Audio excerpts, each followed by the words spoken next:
feathers in the wind. Do you think about making up or what we could have been?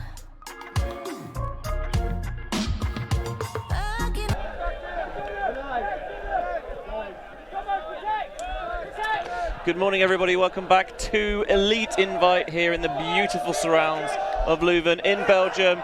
Open action with Mooncatchers taking on Chevron Action Flash. And it's a clean hole to begin for the men from Moon. Alessandro De Luca finds Sophie Bonton to put them in a 1-0 advantage. Benjamin Rees, delighted to be here with you for our first open round of the day. And the wonderful Hannah Pendlebury sitting alongside me. Hannah, I was going to ask if you were excited about this matchup as I am, but I know you are because we talked at length about it this morning. We did. Yes, sniffling alongside you as well. Have a little bit of residual post-tournament flu in the shape of the Tom's Tourney lurgy, which of course, you expect to happen on the fields out in Bruges. A couple of Brugsots, it's a vibe, and it's a vibe that we're very much here for. So apologies for my slight nasalness this morning, folks. But yeah, very excited to see Moon's O-line come out again. Of course, they had that absolute thriller game to finish Tom's Tourney. Won't necessarily spoil the result, but let's just say it was certainly a very interesting affair. And talking to Coach Pierre Alain after that game, actually wishes that the O-line had made some more mistakes earlier in the game, because they went from an 100% O-line conversion to a very different story by the end of that matchup against La Fotta. But Chevy now got a slightly more well-tooled roster as well than they had at Tom's Tourney. Some absences due to work commitments, so let's see what they can do full flush out here against Moon. Yeah, first time we're seeing the O-line take the field, and here's one of their new pieces, the youngster from the South Coast, Cody Elliott-Edwards, who was so impressive for GB Under-24 Open last year. Not going to mention where he went to uni, because obviously the fact that I'm bringing that up means that everyone knows it was Sussex. Oh no, I let it out.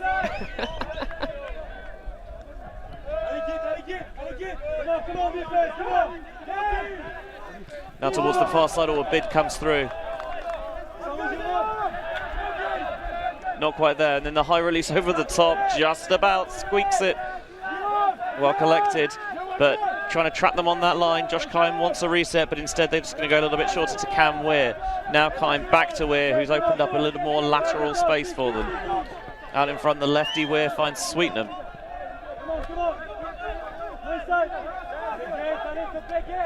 Almost pendulumic in the backfield, just going side to side, and lacking a little bit of penetration here. Griddle, central, and it's greedily gobbled up there by Gaiten Vandenbroek. Came out of nowhere and just flashed a hand in and gets the turn. Such a defensive live wire for them is Vandenbroek. Yeah, I think Chevy may be getting a little bit sort of lackluster, being very patient, but perhaps a touch bored. Demarais on the far side, looking for an underneath option, maybe pinged that one a little bit too hard, as it's in and out of the hands of Jérôme Derrida.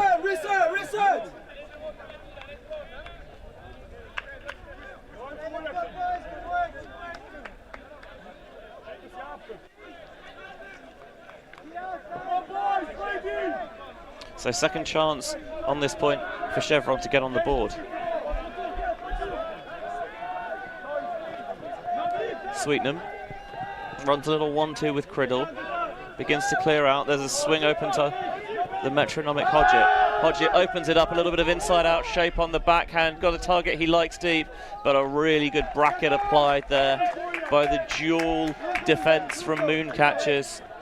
Looks like they had Betrancourt, the still relative newcomer to the sport, but one of the breakthrough defensive talents last year, being one half of the sandwich, the big Latvian Tom Zabeltinch on the other end, and he starts it by getting the inside shot, and now they're looking downfield. Demarais, we know he's capable of the spectacular. He chased it down well, and it came out of his hands. Didn't maybe go for the full effort bid because he's got such speed that he didn't need to. And that's a tough catch, but we've seen Dan Demarais make that catch time and time again. And on home soil, no less, of course. Dan Demarais, an OG jet set athlete. Certainly enjoyed watching him this time-ish last year. Spring Invite, the first ever tournament that the local scene here had hosted for the European Ultimate Federation, and we enjoyed it so much that they got awarded this bid for Elite Invite. It's a lovely little complex here in Leuven. Beautiful city as that one tried to squeak it down the line. No space to work with, and it's picked up by, is that Paul Arters I spy? It is indeed. Chicago Paulie's come over for Toms and for Elite Invite. Yeah, sneaking over to the D-line as well. That one was trying to fizz it in, and did Hodgie get a piece of it? He certainly did enough to prevent it going to hand.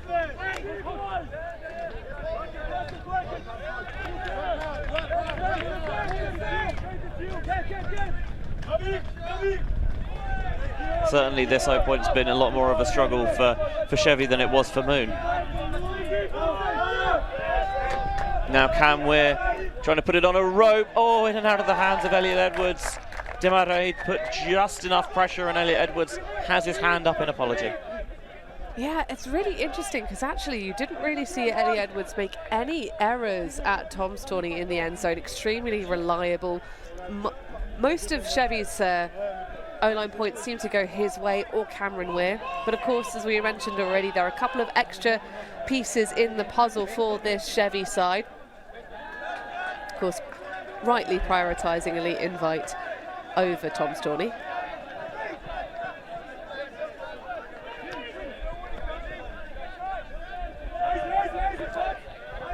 Moon working their way laterally across the field.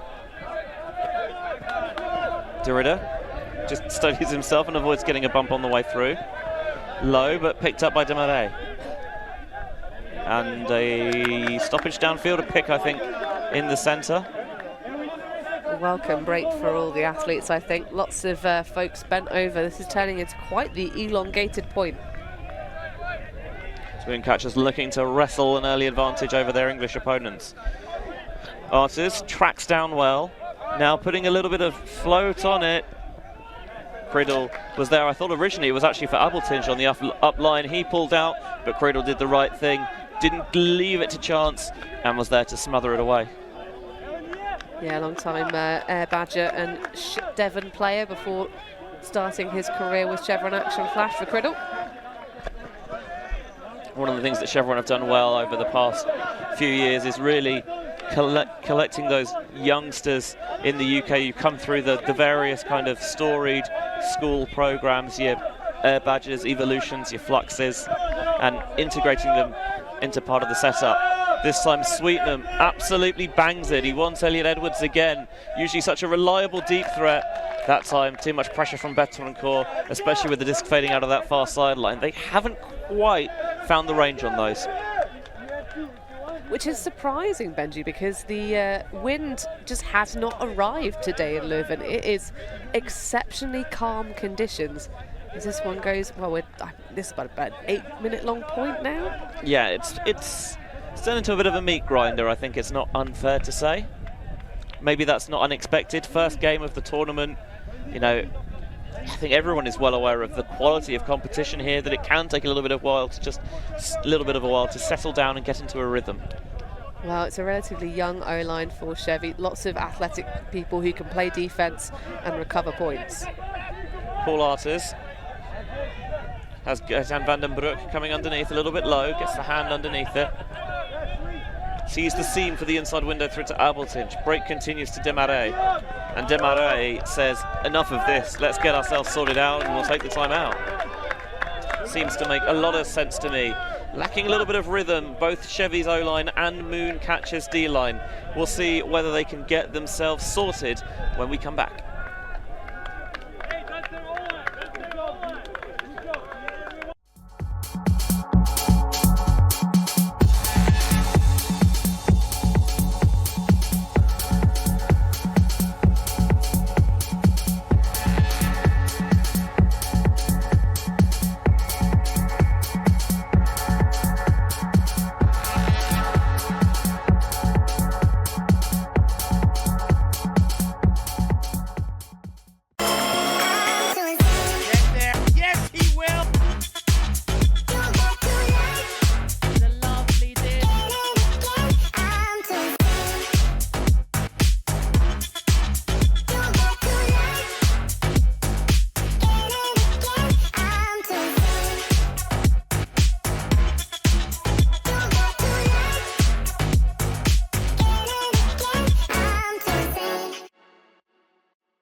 Open division action here from the elite invite in Leuven, Belgium. 8 of Europe's best in the women's, in the mixed and in the open divisions, going at it hammer and tongs. And it's open division action for you now. The first open games of the day.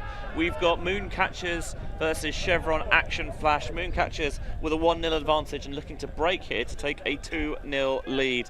It's Benji Rees alongside Hannah Pendlebury. Yeah, what is the current turnover tally in this point, Benji?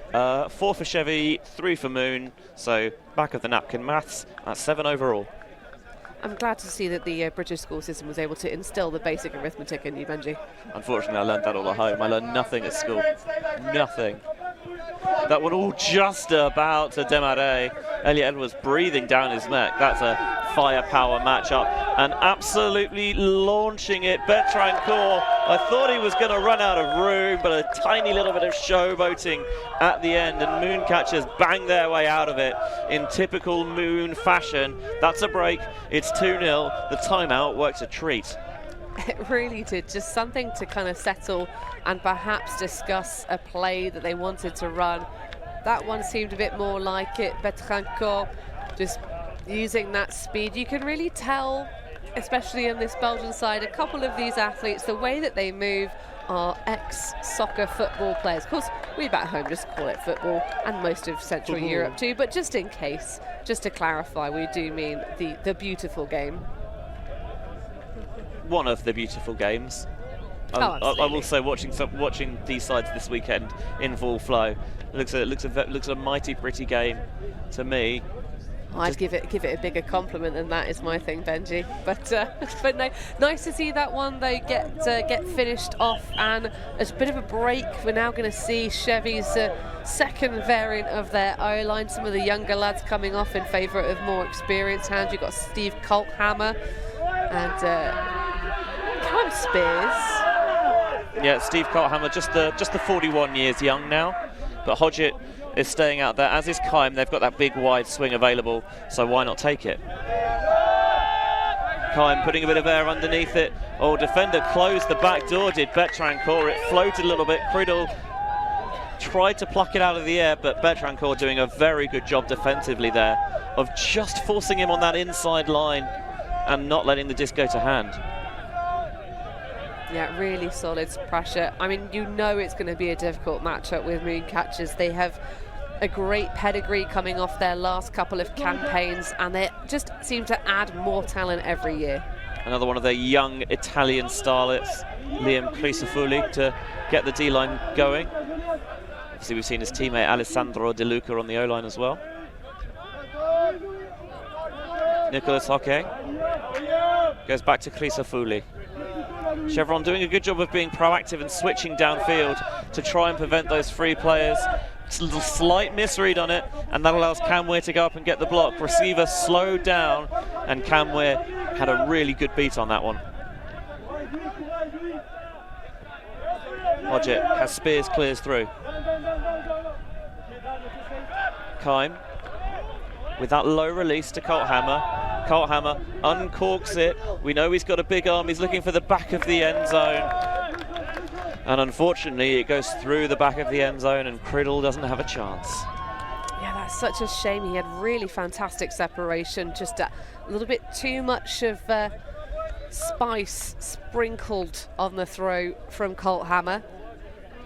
But this is a bit more like it. But, I mean, dreamy position here for Mooncatchers. If you can keep Chevy's O-lines out this long on the pitch, you know, and grind them this hard early in the game, you're going to make yourself a very easy job of it later on. You see Deleuze there bringing the disc back into play. Yeah, just checking the wind. There's maybe a breath, but nothing too strong at the moment. Sam Criddle provides a wall that Cedric Feller just can't quite get past instantly. Now on the sideline, Desmarais wants to find Deleuze on the up line, doesn't see it, instead swings wide central, and Feller goes to ground to make sure he secures it. The slightly piratical looking Hockey to Desmarais underneath. Love seeing the matchup of Rodri Williams there. Of course, played under 24s and seniors last season for GB Open. Nice quick disc movement, bouncing it 1-2. Not, I must say, too unlike East Block were in the first game of the morning. Nice air underneath that shot towards the far side. Desmarais down the line. Cedric Fella, the big bid comes in from Colthammer, was all over his back. Not sure I'm particularly enamoured with that from the veteran, but Cedric Fella, fair play. He sticks his catch, and that is another Mooncatchers break. Well, it's thankfully in a bit faster fashion than last time. They don't have to try and expire a timeout again. Well, yeah, talk about a real match between two athletes there. Obviously, you can really easily see the height difference, but Cedric Fella is 15 years old. I was going to say, I'm sure Colthammer's more than double his age. I couldn't quite bring it up quickly enough to check, but very much so. But hey, if you're old enough, you're good enough. That's what they say. And there's so much young talent that's come out of Belgium in the past few years, whether it's for Moon, for Gentle, for Jet Set. The youth development has clearly paid off, because not only have they made waves at the younger age divisions, but that's filtered through to the seniors as well. And so some teams were perhaps a touch salty that Mooncatchers hadn't decided to use Tom's Tourney, because it's a EUF approved event, so you can elect for those EUF approved tournaments to count towards your EUCS ranking. Appease the almighty algorithm, get your 10 games in for the season in hopes of qualifying through to the EUCF championships later on this season. But Moon used last tournament to kind of try and bring in the younger talent, really sort of solidify them in proper in-game environments to their roster. And at the moment, Benji, I have to say that approach seems to be working out quite nicely. And we are nowhere near looking at the expected score difference at the moment.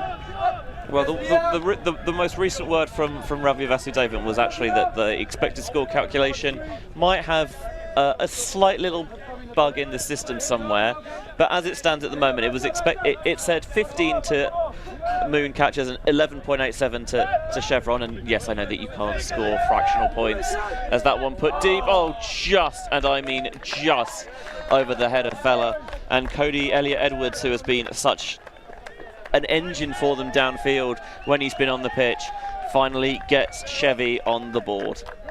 Well, they say you make your own luck, but that one was a little bit luckier there for Chevron Action Flash.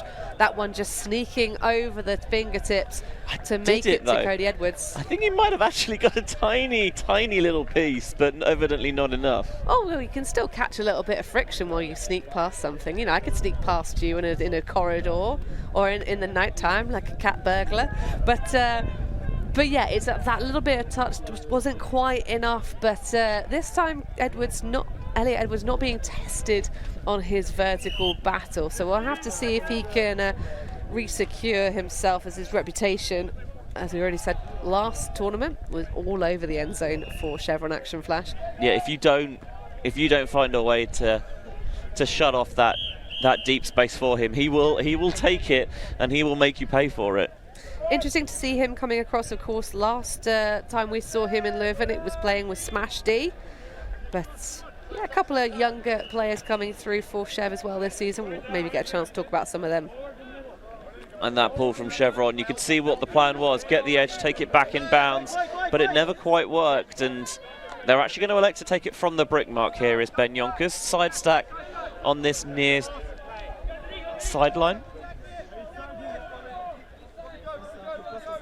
Yonkers has Ben Ort on the isolation into the centre. Ort now to Karklinge. And already this seems like it hasn't missed a beat in the few points they were off the field. Blasman with one of those skyscraping around breaks to his long-time teammate Ben Ort, although two of them coming into the open division, not with Hrut, but switching to play Mooncatchers here. I mean, if you get the invite, you'd be mad to say no. I'll put out the word, see if they've got a space for me. Here's Blasman. He's got Ort wide open if he wants him, and he is going to take it after a beat or so. Ben Yonkers, of course, his older brother Ref, still not quite fully ready to go. Matthew Muller turns, isolates.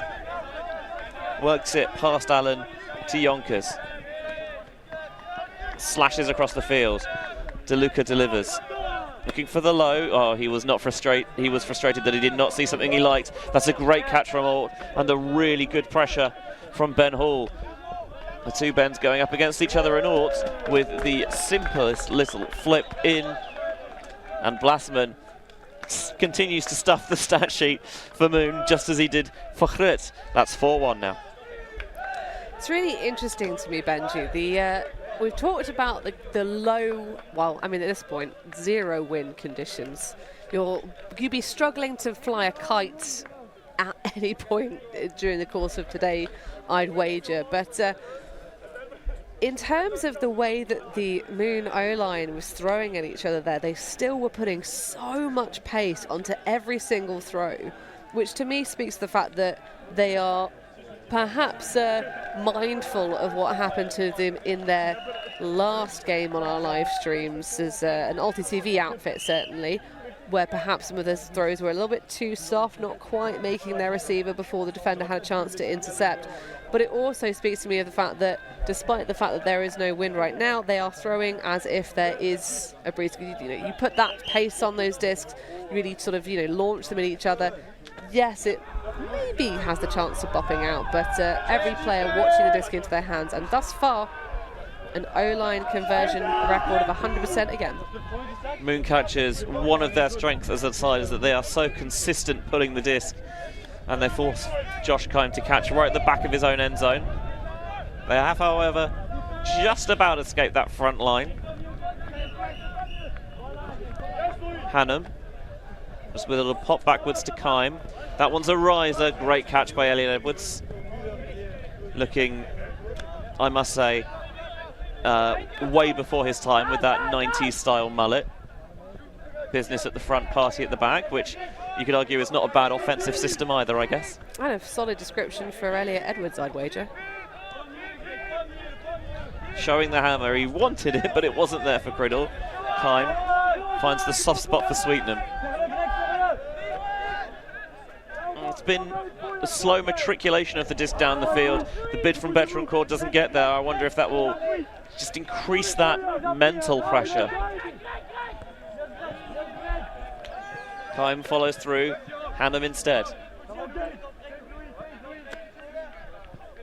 Wanted the give go backwards. Criddle to Colthammer just a couple of yards outside. Goes with the scuba over the top. The traffic drawn to the front of the end zone, and Elliot Edwards catches at the back, 4-2. Yeah, just a compare and contrast moment for you. The disc speed of Chevy's O-line is probably about 2/3 of the speed of release and attack that some of the shots were coming out of Mooncatchers. As you say, there was that little moment of pressure where the bid, I think it was Betancourt, went for one. But at the end of the day, they held their patience, really good spacing there, and that was what opened up the opportunity for that soft scuba, making Cody Elliot Edwards' job exceptionally easy. And that's another stat for that mulleted man. Yeah, you can just see that the sky's the limit for that kid. And I don't feel too mean calling him a kid. I mean, he is a youngster, but compared to us, most people are, Benji, to be fair. Hey, I'm not even master's age yet, thank you very much. Oh, you're getting there. But yeah, 23 years young is Cody Elliot Edwards, and tempted across, you already mentioned it, Benji, he had a lovely performance for the under-24s division with GB last year in Nottingham, and that, I believe, is how he met many of these Chevy teammates and what tempted him away from the Smash D boys. Huge pump fake from Ben Yonkers, but I think it's more to space the players out downfield more than an intended target. Oh, Wadri Williams read it well, flashed in there and just about got it clean in front of Ort. Really good reading of the play there from Williams. Chevy with a chance to earn one of those two breaks back. Martin Hall squeezes the inside through to Haynes, and Haynes spreads it across towards this near side. He's got Toby Nicholas, and Chevron's got a break. Very nice work there. As you said, Rodri Williams with an absolutely fantastic read of the play to get possession for Chevron. So See him dancing there as well, trying to get the reset available. Nice quick movement as well. It looks to be the hat of, was that Robbie Haynes with the assist? Yes. Also a long-term junior. There's so many of these Chevron Action Flash players have had careers that have spanned juniors and then some. Not a team we talk too often about, but I believe it's Thundercatch was the name of the team that started the playing career of Robbie Haynes back in the day. A little lesser known college over in Gosport. No, I was going to say he's from my neck of the woods. He's not anymore because I live in the middle of nowhere, but he's from our neck of the woods. Yes, I have connections to that area. Yeah, then you ran away to Wales. I know, it's great. Is there much ultimate scene where you are, Benji? Not too much in the valleys. I guess Cardiff is probably my closest hub.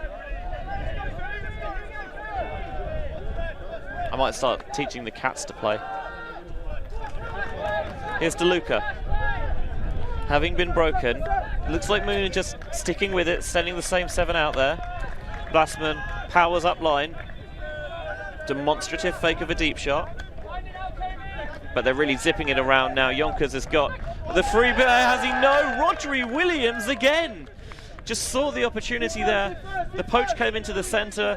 Rodri Williams, head up, on a swivel, saw he could come through, lays out full extension to get the block. Chevy are making a game of this. Ben Hall, heavily tattooed, comes up line. Now on this sideline. Can they find the way through to bring us back on serve? Seb Allen, 2 yards away from pay dirt. Oh, the little offhand and some toe drag swag at the front of the end zone from Ben Hall as well. It's 4 apiece. Where's that come from? It's come from the fact that I think Chevron Action Flash have finally found some snacks on the sideline. Maybe they just sort of, forgot their breakfast at the beginning of this game, but their D-line is starting to really fire things up here. Nice to see Seb Allen take the field. Always a joy to watch, but Rodri Williams has got the number. I think it's just a case of taking those opportunities where you see them. It's a bit of a gamble, certainly, if Williams ends up on the floor, usually taking one of the bigger matchups for this Mooncatchers O-line. But we know that Moon can recover, certainly.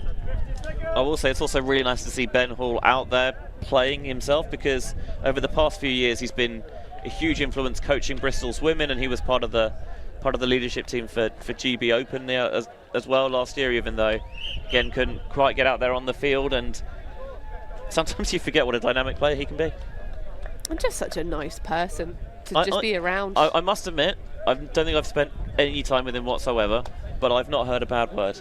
Well, I mean, even just from having conversations and chatting, individuals, we really appreciate people that are knowledgeable but also open to talking to us as commentators about how things are going. Yeah, because understandably sometimes you catch players, coaches during a tournament and they can be a little bit guarded about what they've got coming. Want to keep things close to the chest a little bit. A little no pivot backhand there from Mort. Demarais come over to play some offense. Blassman stretching it laterally to DeLuca. Chevy just forcing Mooncatchers back a little bit here. Not a huge amount going on downfield. This is what happens when you get a break or two. All of a sudden, there's a little less urgency in the cutting. There's a little less impetus. Nice left-handed grab there by Carclinch. Squeezing it through, or catches as he comes back towards the disc. Blassman's got a little seam down the sideline to Bon Tom, and the man was born to score. 5-4. Sorry, I was going to say, I think Bon Tom might be the best finisher in the game right now. I can believe that. Of course, he exploded onto our screens back at the European Indoor Championships, where a certain Belgian team took a gold medal placement. But of course, Moon has got quite the heavy trophy cabinet at this stage. Of course, last season they fell at the final hurdle, but until that point pretty much cruised straight through the proceedings. But the disc speed starting to soften off a little bit. That kind of pass up line to Ben Yonkers sat And then the following one, you could actually hear from our booth the gasp of frustration from Robbie Haynes. He was very close to snatching that one out of the sky. Haynes, of course, another player also to talk about, folks coming back off the sidelines, making it onto the pitch. Another person lovely to have back on the field, because I know he's struggled with some injuries in recent seasons. So what happens when you play for over half of your lifespan, Benji? Well, it takes a bit of a toll. Not just even in recent seasons, you know, all the way back when I started over a decade ago now. Jesus. He was a player who you could see when he was healthy what an impact he had, but unfortunately just has had rotten injury luck at various points. But change of defense now from Mooncatchers. Arrow heading up front. Chevron looking very unflustered right now, though. It's like the transitions come to going one-on-one. Spears giving some instructions to Elliot Edwards. Comes all the way back on this near side. And I think that's definitely where they'd prefer to have him, Mooncatchers. Sweetenham centres as Vandenbroek's out of position. Criddle back to Keim. Sweetenham's wide open, but Keim couldn't quite squeeze the throw through. Hodgett, did he grab that before Demarais got a piece?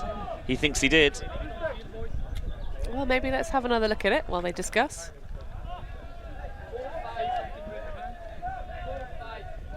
Oh, lovely speed control. Good work, team. I think that's pretty close, don't you, Benji? I'd have to look at it again. Looks quite nice to me. But you know, D-line forever. I see there's a big man to my... Oh, I'll tell you what, that really is close. It's not how it looks, though. It is how it feels in the hands of Tom Hodgett. If he felt like he had control, that is the thing that matters here, but it looks very, very close. That's so close. And I think he's saying, you know, maybe I didn't have full control of it. You can see that there's actually no contact on Hodgett from Demarais, and they do call it the turn, but absolutely, I think the right thing there. I'm not sure, call it, have the discussion, and then actually retract, turnover stands. Crisafulli wants to strike while the iron's hot. Why not when Demarais can pluck it out of the deep space? Stretching it across. Arters can't quite milk it in, and he slips as he catches it to Nicolas Hockey, but the catch sticks, and Mooncatchers reopen that 2-point lead. Nicolas Hockey putting the little divot back in the pitch. Oh my goodness. It's really, really plush fields here in Leuven. It's lovely, isn't it? While talking to Max Vianney about the conditions here on the field in Leuven, he was saying that the groundskeepers, he asked them why on earth these pitches are quite so nice, because this is the Thursday. There are two weekly trainings for Jet Set. One of them happens at this particular field complex, one of them happens elsewhere, and they were talking to the greenkeepers and saying, why on earth are the pitches so much nicer? Because it really is just absolutely dreamy. It's like they've not been touched by human cleats before. But basically what's happened is that the season thus far in Leuven, the weather has been extremely inclement. So lots of matches have had to be called off due to adverse weather conditions, which is pretty much benefited the Ultimate community massively, because this is the first weekend we're getting beautiful conditions and weather, which means they are bouncy, they are plush, and they are perfect for sliding around in the end zone, as Nicolas Hockey just found out. I mean, you can see, of course, the football pitch markings and the goals there, so which indicate what it's used for. But the football season's now ostensibly over, and I must say, the state of pitches I've unfortunately experienced this year, nothing really compares to this, except maybe way back in August. It's beautiful, and it's one of the reasons why I think why it makes such sense as a tournament venue. Here's Colthammer. Can change the angles with that lefty advantage. Criddle flips back to Spears, and Spears now to Sweetenham. Hannam's got lots of separation. Elliot Edwards powering underneath, but instead Sweetenham finds the little gap, and Sweetenham rushed the throw. That is a very unfortunate error for Chevy. Starting to get a little bit of momentum going here in this game. But a spoil pass. player that is absent for Chevy that was really meaningful in their defence last weekend, Benji, is Rollo Sachs-Dixon. He's a big man, and he's been a part of that setup for so many years. He's one of their leaders, but it doesn't really change the shape of the field almost when you've got someone who A, is that good in the air, and B, covers the ground so well too. Not just big, but mobile. Van den Broek and Hockey, nice little bit of bounce back between them. Hockey again.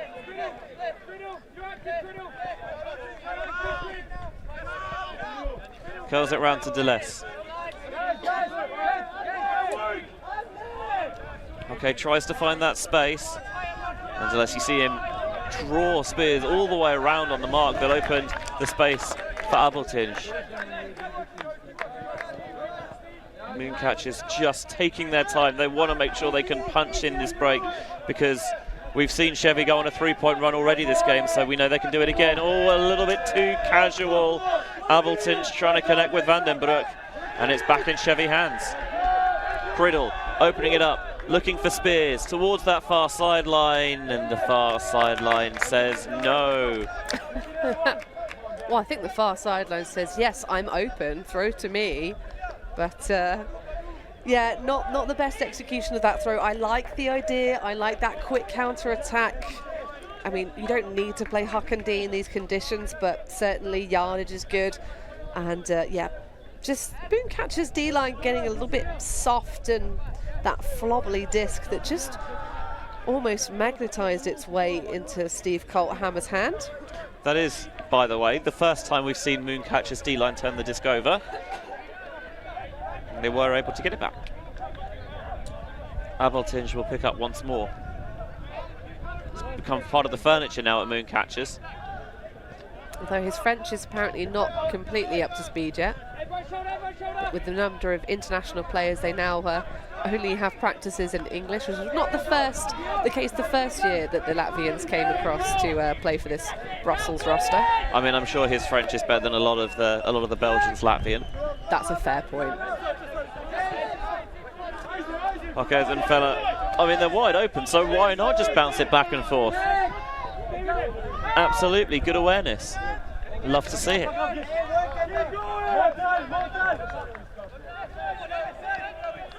Deleuze has Abeltinge seeing traffic downfield, scythes the inside through, and Van den Broek. Now they've got the break side flow rolling, and they just about punch that one in past the defender. Hockey on the assist, and that is Guillaume Lejeune on the score.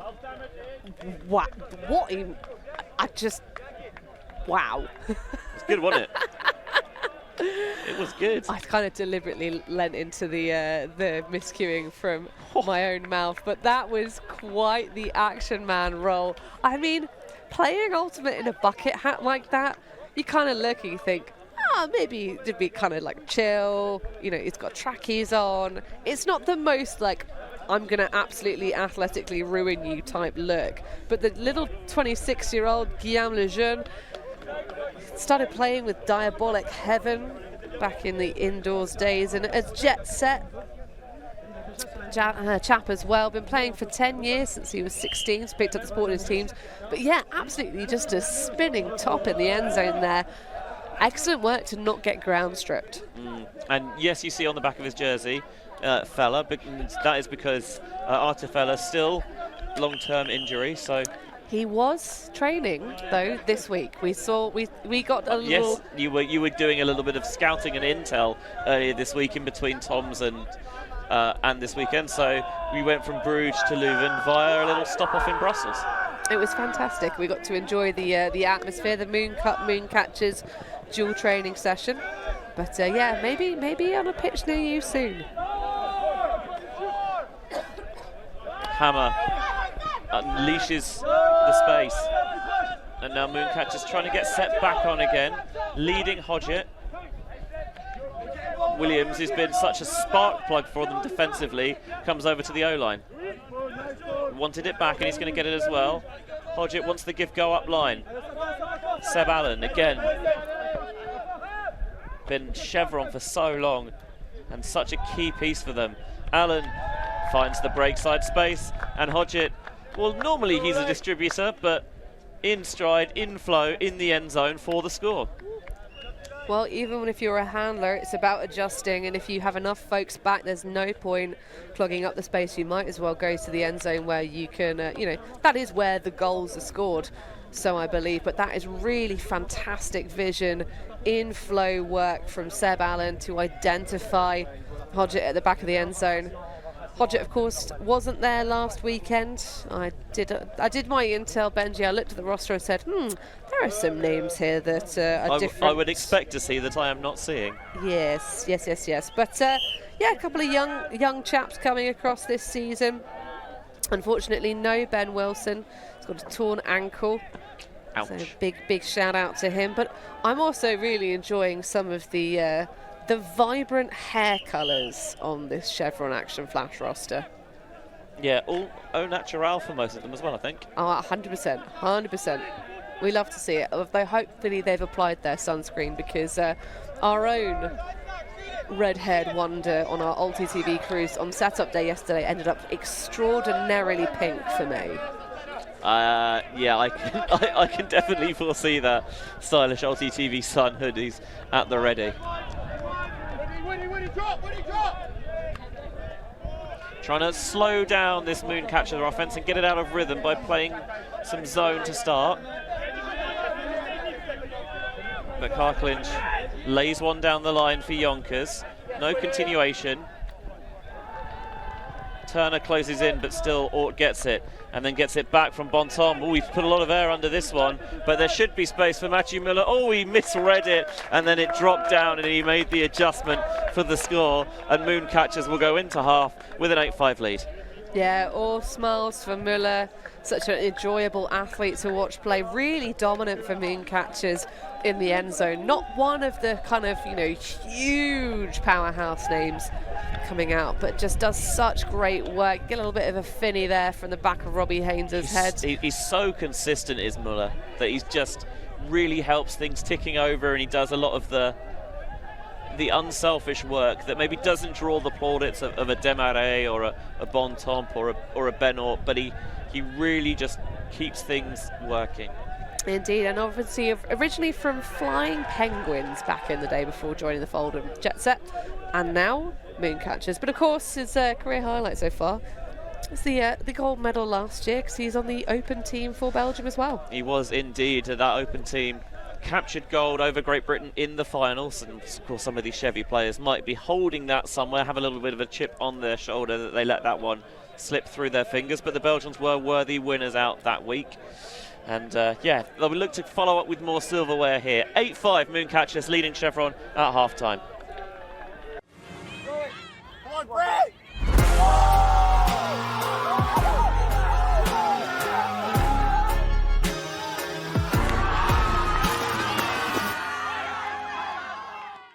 We live in a world where everything can be referenced online.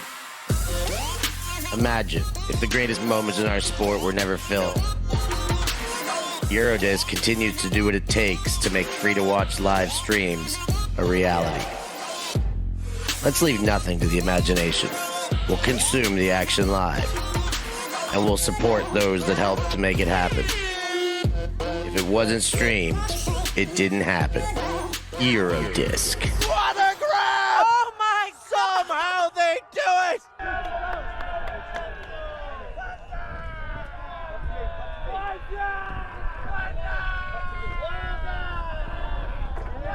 Mooncatchers 8, Chevron 5. Chevron getting the second half underway on offense. Benji Reese and Hannah Pendlebury here to bring you the conclusion of this one. That just was not there for Criddle, and Cedric Vella just couldn't quite believe his luck, I think. It's been an up and down game so far for Criddle, I think. Oh, he was absent last weekend, so maybe just needs to take a little bit of time to get back into the rhythm of things. Artis to Desmarais. Artis gets it once more. Desmarais going deep, and I thought the throw had sold him a little bit short, but this is Dan Desmarais we're talking about, and he throws through the contact and the foul quickly accepted. And again, we get more delivery of this Elliot Edwards-de Marais matchup. The deep throw was such a teaser because it was just over the hands of a couple of Chevron defenders, but neither of them could quite get that decisive fingertip. Reset to Abeltinge. Now, Deleuze. Quite a lot of traffic towards the front there. They're trying to clear things out and get into a system, but stall count must be rising here. Petrancourt stands still and gets the reset. Crisafulio is too far out in front. Yeah, Petrancourt, I'm not sure I've seen him in the reset space too many times for Mooncatchers, so maybe playing a little bit out of position there. Still would be frustrated that he wasn't able to complete that one. The wind picking up ever so slightly, so you wonder if that had an effect. It shouldn't have at this level, Benji. Criddle to Spears. Deep shot goes, had to go. Cam Weir on a line. Doesn't take the little dish to Elliot Edwards. I think wary of a certain Dan de Marais lurking. Spears, a couple of yards away. Trying to find an isolation in the end zone, not seeing it. Weir clears through. Crisafulli on the ground, but Chev can't take advantage. Thought there might be the little space inside, but no, instead dished off to Spears, and had Spears established himself in field before he took off and caught that? That's the question I think that's being asked here. Because if he comes straight from the outside the pitch and then comes in before he re-established himself, he would technically be out of bounds. But I think they're saying, actually, you know what? Fine, okay. Just asking the question. Still Chev possession. Deleuze very close on that mark. But Spears breaks around, tries to get the horizontal space. Criddle feathers to Spears, and Spears to Elliot Edwards for the score, his third of the game. Yeah, lovely patience there from Chevron Action Flash, just to pop that one in. Good discussion had. We'll get perhaps not quite another look at that Spears controversy, going out of bounds and then re-establishing himself back inside the pitch, but happy to play on and through it. Spears, of course, formerly of Smog Ultimate. Was indeed one of the founders, I think. Of course, Smog, so long a mixed powerhouse from the northeast of the country, although they, like their frequent foes, have gone the single gender route this season. Indeed, and it'd be interesting to see how that all pans out. Both dropped out of Windmill tournament, having been allocated spaces, so curious on that one. But yeah, Spears also involved in quite a lot of coaching, if I recall correctly, back in the day. Sort of took charge of some of the under-24 programs. Yeah, a program that he came through, represented GB under-23 as it was then, mixed in London in 2015. I know he's done coaching with GB Women as well, and up in the northwest with University of Central Lancashire, I think. I believe that's right. He'll correct me at some point if he watches this, I'm sure. If I didn't know any better, Benji, I'd say you were someone who goes on lots of quizzes with the depth of knowledge you have. Not anymore. I don't really leave the house much. But there was a time when, yes, I did.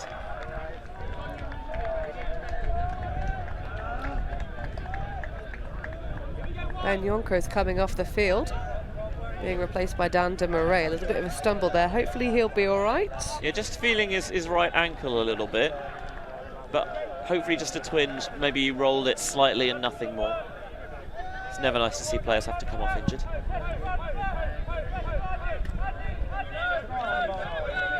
Carclinch catches the DeLuca blade.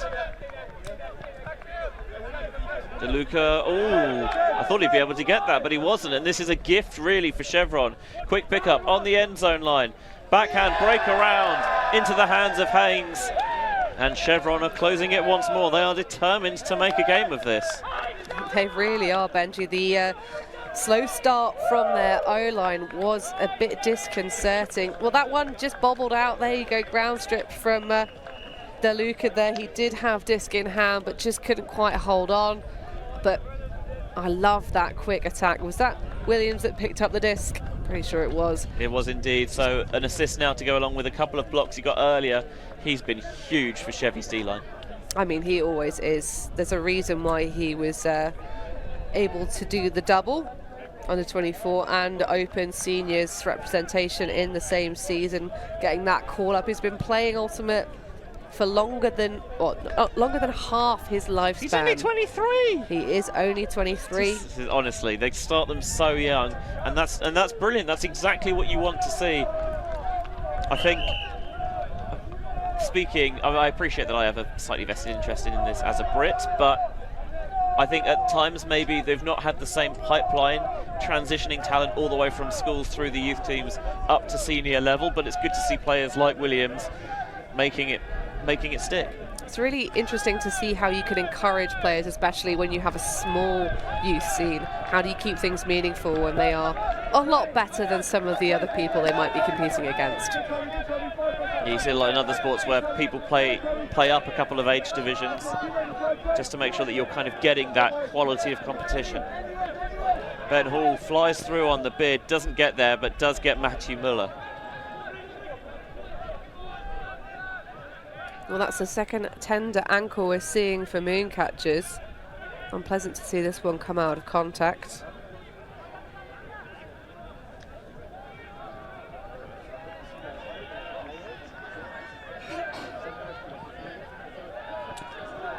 But Muller staying on his feet on that sideline, which is always promising.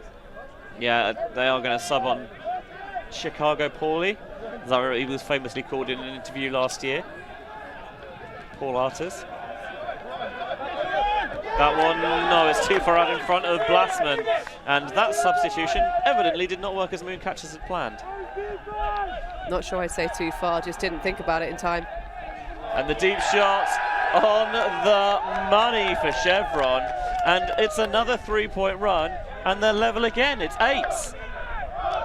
That's the way to start the second half from a Chevy perspective. Well, Benji, what a rhythm this game is starting to shape out. We haven't had anyone pecking little breaks. It's all been about trying to grab momentum of this game. But Mooncatchers are still that nose in front. They have the advantage that they got by winning the toss and starting this game on offense. As we'd assume, of course, strange things do happen. Sometimes teams do pick defense. I think people know the official, unofficial Ulti TV stance on this. Backing yourself is nice, but giving yourself the ability to win a game if everything is level, yeah, that's much better. Nicer. Yeah. There are no guarantees in Ultimate, and fundamentally, the offense has the advantage. We were talking about this actually with some of the Moon Cup players who were kindly giving us some guided tours. Out of a Harley, big shout out, teaching us the ways of the Belgian waffle with no topping. Sometimes you don't need it. It's a huge move. Power Highly play. recommend. But yeah, talking about how actually the Moon Cup players are playing against some of the young lads for Mooncatchers. And we were talking about the fact that the offense has an advantage, and fundamentally, if you can play against players who have a physical advantage, it makes you better in your frisbee IQ. So Mooncatchers trying to prevent Chevron getting their first lead of the game. Ort rips it. He's looking for car clinch. Oh, bang on the money from Ben Ort. Would you expect anything else? Ort to Clark Lynch. How do you stop that? 9-8.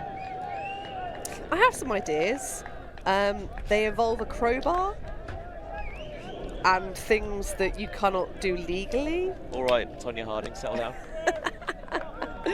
No, it is a thing of beauty watching those two gentlemen connect. Car Clinch, of course, had a slightly controversial call during the Tom's Tourney final. If you've not watched that game back yet, highly recommend that you do so. An instant classic, as the kids say. But keeping things interesting here, Mooncatchers just holding on. It's been a little while since their O-line was turned over more than once.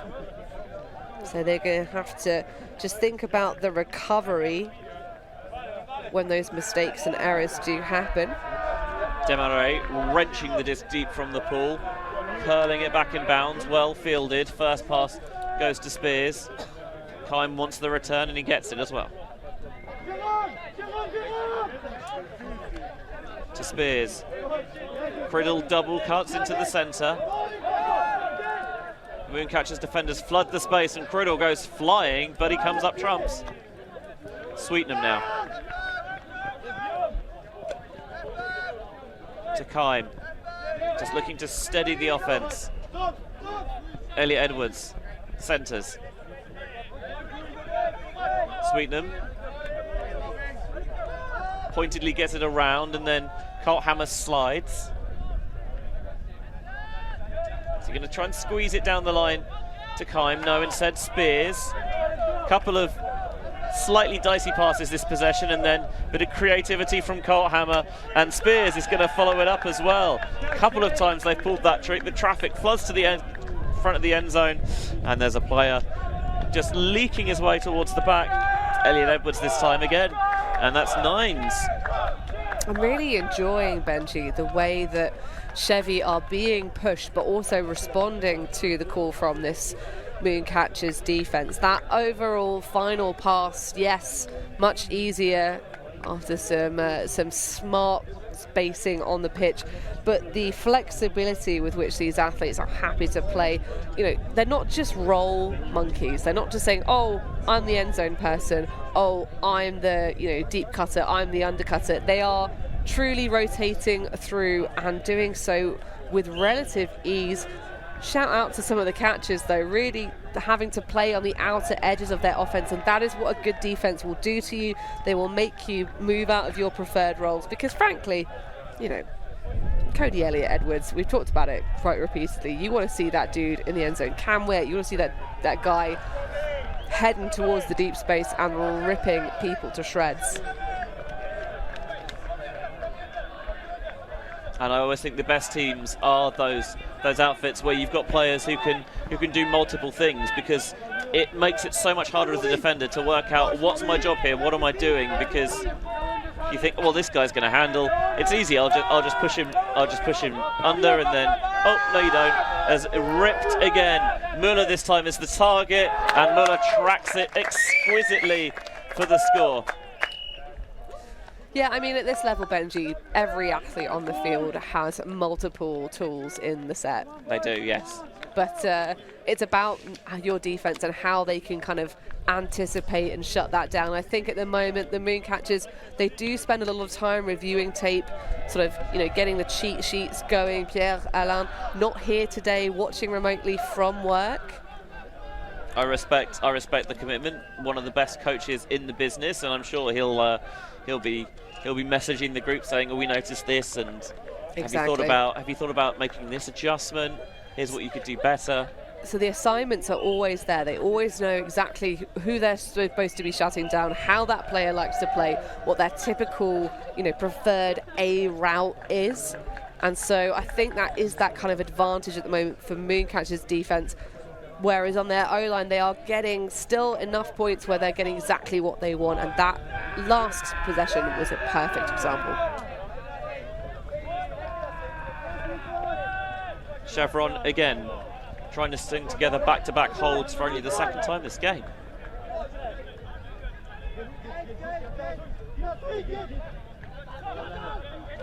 Demarais, you could see him close in, but not quickly enough. Weir. Demarais flashes into the lane. And they swing around, now Sweetenham. Sending Hannum off the back. It'll give go. Moving it quickly, this is good from Chevron, really good. Hannum now.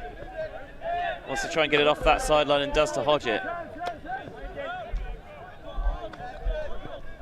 Criddle with the hammer towards the far side, bang on the money. We've talked about how there's not really that much wind, and that means that these overheads are such an enticing proposition, especially that close in the red zone. And it's Cody Elliott Edwards again, and it's 10 apiece. That was great from Chevron. Well, now you talk about the idea of the low wind allowing the overhead releases. I mean, that thrown with good pace and attention, even with a little bit of breeze going on, happy days. That's a really nice option to take. But what I want to talk about is the getaway offense being really lovely, but some of those passes, Benji, a little bit skew-if. There was a moment where Hodgett had to really rip down one that was sort of fluttering like the wings of a delicate butterfly, sort of, on this lovely spring sunny day. But in a slightly windier condition, that's going to be a much harder ask. So it's lovely to see the connections, the timing, the flow. What I would love to see from Chevy a little bit more when they are in that kind of fast pace, really solid. I mean, so many good things to talk about, but if I'm asking for an improvement for extra credit, a little bit more attention to some of the releases on the throws, just to make me feel a little bit more secure and solid in their offense. I think DeLuca watches that one just drop out of the back of the end zone, so Ben Yonkers will bring it to the brick mark. 10 apiece we sit here. In the other game in this pool going on, behind us, Lafota lead Alba, an under-strength Alba, it has to be said, 12-4. That one's got one camera, Alti TV coverage, John Dock on the remote commentary. And in Pool A, it's 10 apiece between Gentle and Jet Set, and 10 apiece between Clapham and Wall City as well. Both those have the VO footage. Clapham Wall City is without remote commentary.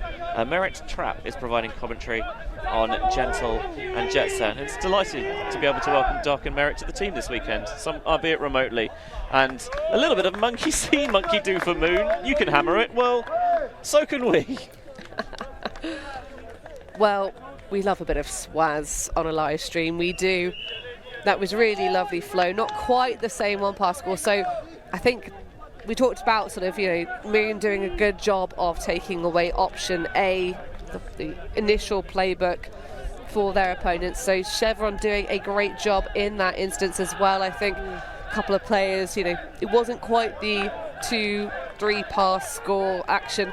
Still, though, very rapid, moving it well. There is something that would worry me, though, if I'm supporting Chevron in this one, and that's that Ben Ort is really starting to cook now. That's his 5th assist of the game. When he's on song, you generally are in trouble. Yeah, you can squeeze that bloke into all sorts of spaces. He's not the tallest athlete on Mooncatchers O-line by any stretch of the imagination. They have some big old dudes. But, yeah, they do. But just such a creative thrower. Just the way he sees the game is really, really enjoyable. And of course, coming off the back of a very successful season in North America last year. Yeah.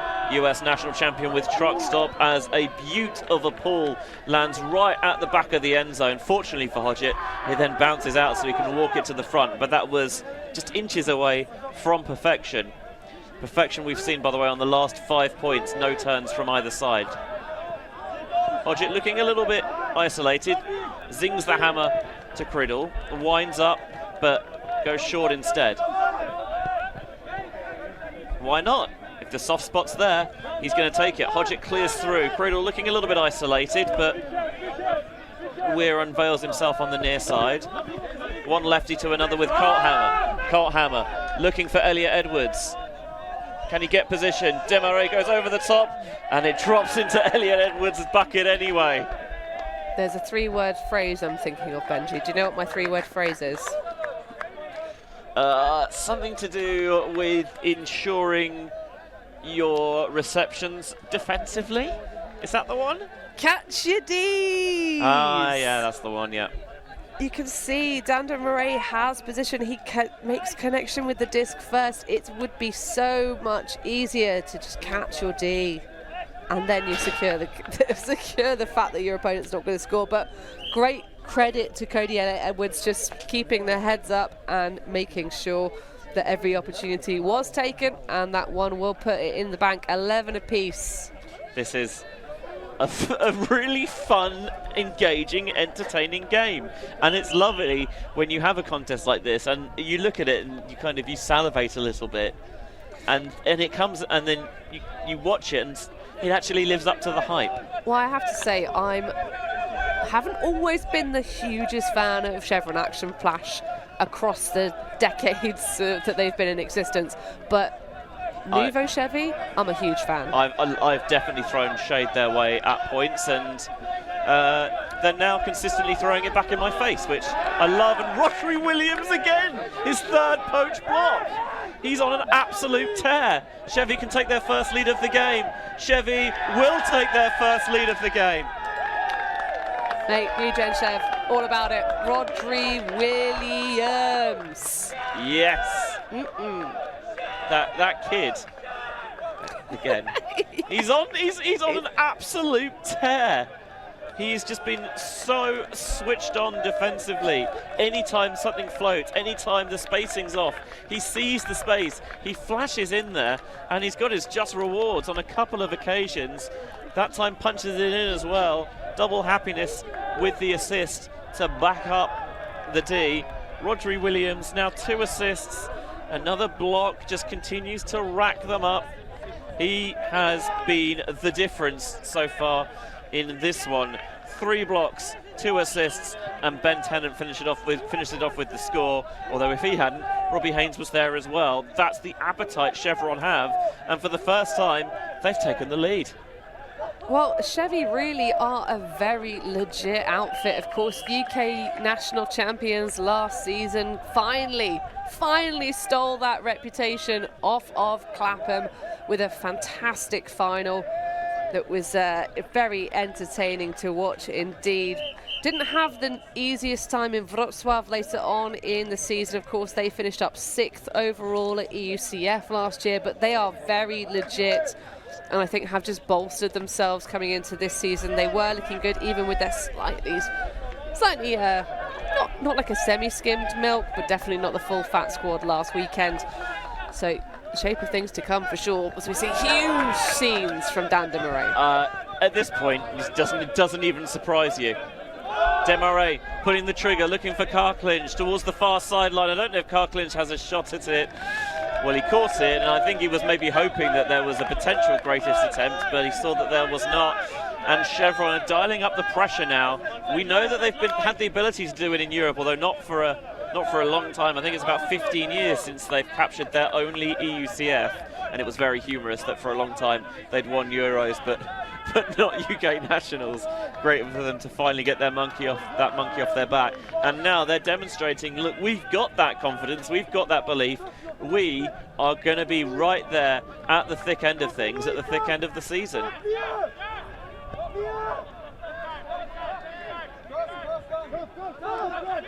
At the moment, though, struggling a little bit to get out of their own end zone. And Mooncatchers have forced the timeout from Chevron. 12-7. The Brits, 12-7, 12-11 even. The Brits lead here. Second half ticking away, live from Leuven.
Chevron 12, Mooncatchers 11. The first time Chevron have led in this contest. And Chevron have a chance to extend their advantage, but they're in a slightly perilous possession here. The long-time Chevy vet, Mark Penny, having to take a timeout in his own end zone after the turn. And Mooncatchers might get themselves a chance for a short field. Benji Rees and Hannah Pendlebury delighted to be with you at the Elite Invite in Leuven. Haynes slashes through, and miscommunication. Ben Hall left it. I'm not sure why. I think he saw people behind, and Mooncatchers can take advantage here of the turnout. DeLuca, Carclinch, back to Demarais, and see how quickly they pick up. They want the throw and go. Force sags off slightly just to dissuade it. An almost nonchalant flip there. Back to DeLuca. Chevy trying to pin them on the far sideline. And the foot up, the toe drag successfully achieved by Ben Yonkers. It's 12s. Well, slightly messy towards the end there, but nice to see Daddy Longlegs, Ben Yonkers, using those legs to full effect. Also nice that he's back on the field. Of course, he did take that injury substitution with that slightly tender ankle action. Solid bracketing, though, from Chevy. Playing good red zone defense there. This is quite the different result from the last time these two teams met. That was a 15-8 scoreline in favour of Mooncatchers back at Wrocław. That was the quarter-finals at EUCF. Certainly a enjoyable game between those two. And of course, we can't forget about the Chevron versus Mooncatchers encounter the year before. Went to sudden death in the pool. Chevy coming out on the right side of things. One of those weird games where there was a are they, aren't they trying to win it because of the way the bracket shook out. Oh gosh, yeah, let's not talk about that. And I think, yeah, enough's been written and said about that over the years. There is one particular pointed quote from Matt Bevan that I will not repeat on air, but I must admit, it's one of the funniest things I've ever heard about a game. I think you should say it, mate. No, it's not. It's a little bit blue, I will say. Maybe on the Alti TV after hours. Sure. Here's Hodgett looking towards the back of the end zone. Oh, Criddle's going to run out of room. A rare misstep from Hodgett. The range just not there at all. Arters will pick up to get Moon back on top and back on serve. 12 apiece. There's the deep shot. Car clinch goes up, and that's good work from Cam Weir to force the block. Well, didn't get a piece of it, but he did force Car clinch out of position, and that's all he needed to do. Yeah, and forced him to go up very early as well. Oftentimes you'll see defenders go up miles too soon, but that one, because of the close body position, very nice defense. That's the thing as a defender, you don't necessarily have to get it, just as long as the offense doesn't. Colt hammer to Hodgett. Little dish to Sweetenham. Pick potentially? He's going to stay in Sweetenham's hands, they've decided.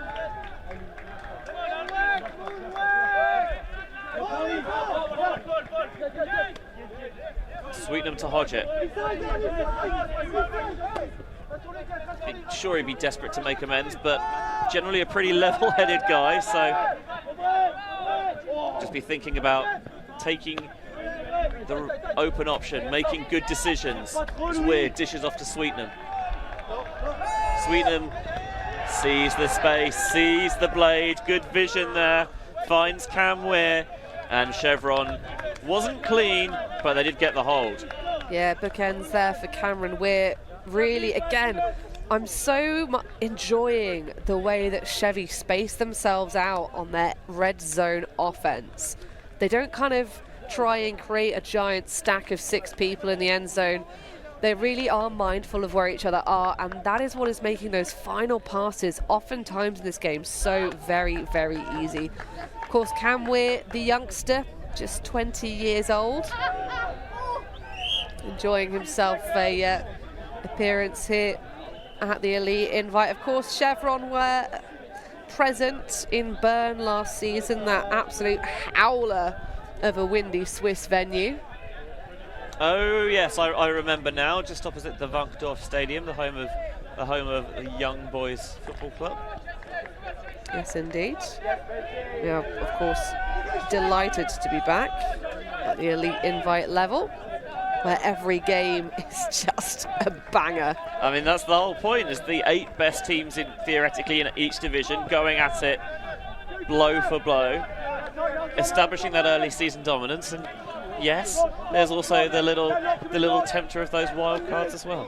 Yeah, I know lots of people don't like it, and they would be very upset if their seasons were like this, but I am a big fan of a championship 8-team format.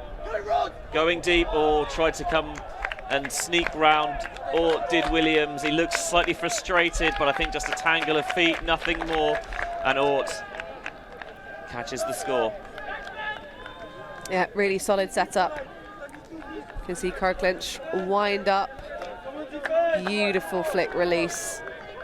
Same third huck, and Ort doesn't even look down at the player on his feet, but that will be enough for the hold. So 13 apiece, maximum 4 points left in this game, and by all accounts it'll be a game to 15 regardless the soft cap, because the 80-minute time slot's here in Leuven. Yeah, so we finish this point, in which case it'll be 14-13, not sure which way, but it will be, and then add one to the highest score and that'll be the new score cap. So you are correct that it will be 15, game to 15, 80-minute games in 95-minute rounds. So the next one starts at 12 local time, so about 18 minutes away, our first mixed action of the day. The winner of the elite invite in each division grabs themselves a wild card, as do the winners of the summer invites that take place later in the year, just like an extra last-ditch incentive. So that's 4 wildcard spots in mixed and women's and 6 in open.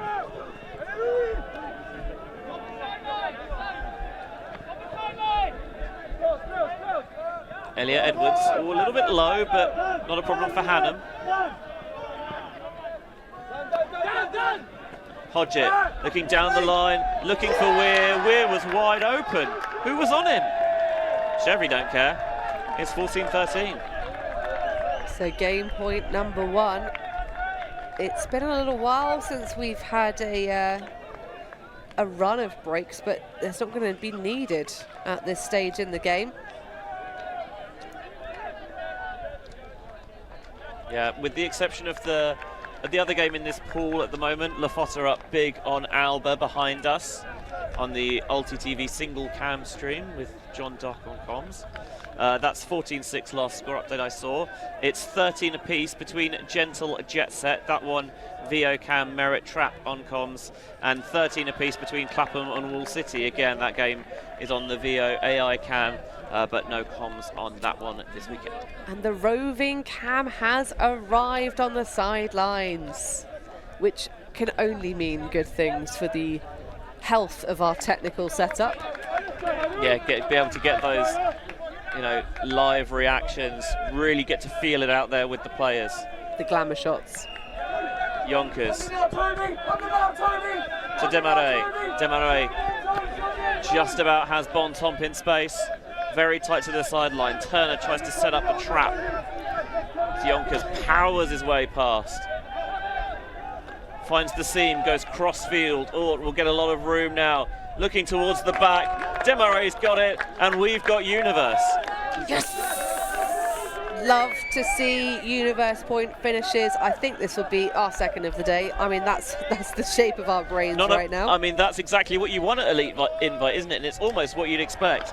So little to separate these teams, and that is proven out here on the pitch. 14-14, game to 15, sudden death, Universe, next goal wins. All right. Gotta love it. So who are we getting out on this power D line? Looks like a Kirklinch pull across, perhaps, which makes sense. Big old Latvian man. So that would be double duty for Latvians. Yeah, just gonna have a look at who we've got for Chevy as well. Seems like Callum Spears is out there. Can see Sam Criddle, Cam Weir. Just Cody Elliott Edwards again. This looks like just like a standard O-line really for Chevron. They're treating this as, we're just going to go march it down, put it in, no problem. Hold on, have they not got Rodri Williams on the pitch? They do not. Oh, that's a bad clipboard, bad clipboard. I can see Vandenbroek out there, Blasman. Yeah, Ort, Bontemps, Abeltinch. Yep, solid. And of course, a certain Dan Demarais. Very exciting, very lemon exciting.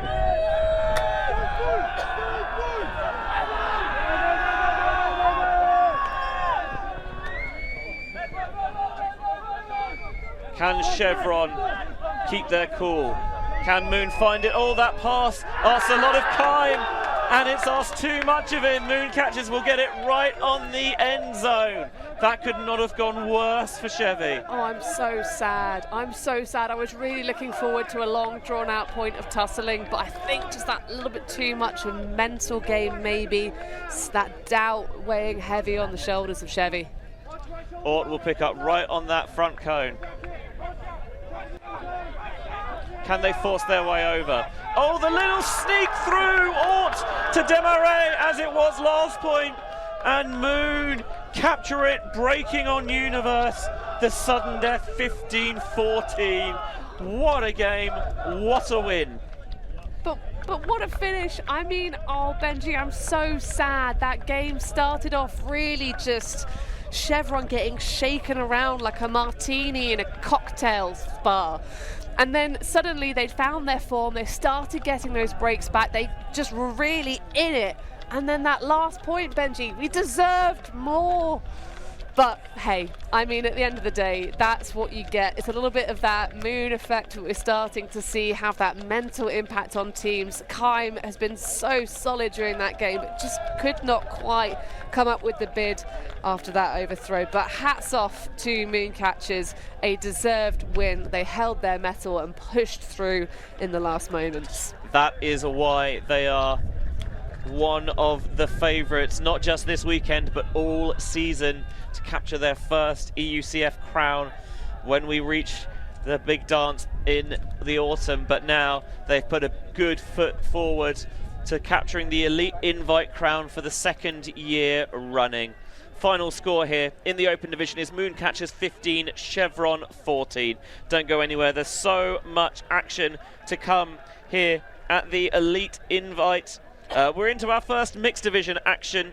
Next round up here on this showcase pitch, we've got Reading from the UK up against Nullacht from Germany. But there's also on the one camera coverage, Manchot versus Lemmings, and from the VO streams, Deep Space take on Tartu Turbulence. I think that one's going to be a very spicy matchup. And Seskidistus are up against Disconnection. So much coverage to come here from the elite invite, and on behalf of all our colleagues here, we will see you on the other side for some mixed division action.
I can't breathe if it isn't you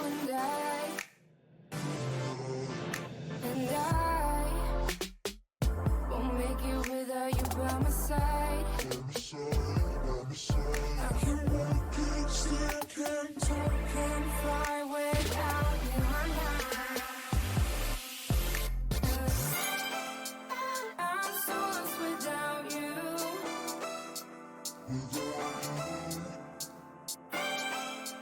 I won't make it without you.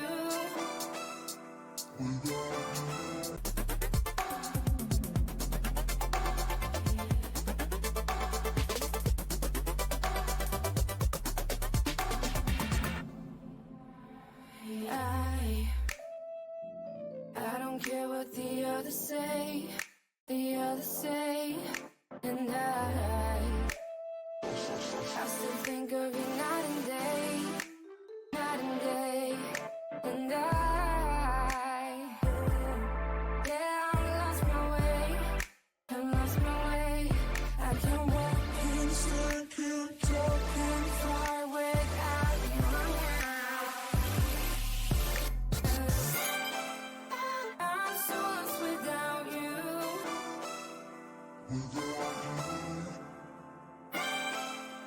I won't make it without you.